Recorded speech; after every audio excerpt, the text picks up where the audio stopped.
के इतने सालों के बाद क्या एक डिग्निटी के साथ जीने वाले परिवार को क्या उसे टॉयलेट भी उपलब्ध नहीं होना चाहिए? क्या आपको ये काम करने की फुर्सत नहीं मिली?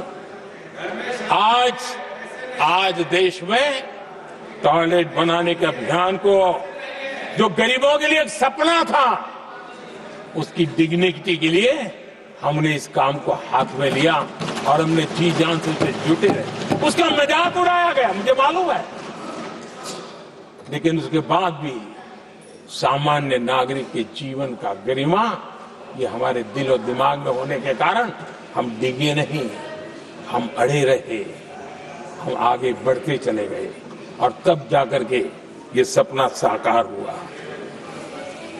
माताएं बहनें खुले में सोच जा रही थी, या तो सूर्योदय के पहले या सूर्योदय के बाद, और आपको कभी पीड़ा नहीं हुई।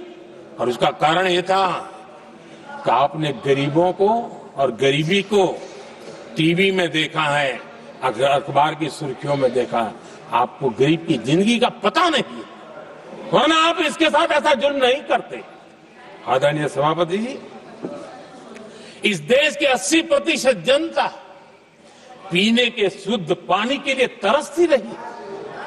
क्या मेरा संविधान में रोकता था? क्या संविधान तो ये चाहता था कि सामान्य मानवीय की सुविधाओं को ध्यान दिया जाए। आदरणीय सभापति जी, ये काम भी हमने बड़े समर्पण भाव से आगे बढ़ाया है। आदरणीय सभापति जी, इस देश की करोड़ों माताएं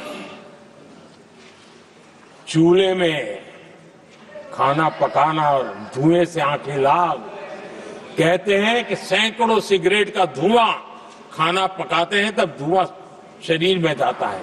उन माताओं बहनों की आंखें लाल होती थी, इतना नहीं, उनका शरीर स्वास्थ्य खत्म हो जाता था। उनको धुएं से मुक्ति का काम, और 2013 तक क्या चर्चा चलती थी, 9 सिलेंडर देंगे कि 6 सिलेंडर देंगे।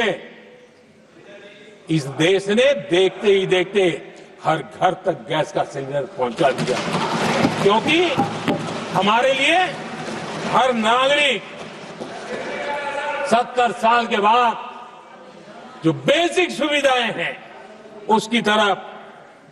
आदरणीय सभापति जी, अगर हमारा गरीब परिवार दिन रात मेहनत करके गरीबी से बाहर निकलने के लिए कोशिश करता है, बच्चों को पढ़ाना चाहता है, लेकिन घर में एक बीमारी आ जाए तो उसका सारा प्लान बेकार हो जाता है, पूरा परिवार की सारी मेहनत पानी में चली जाती है। क्या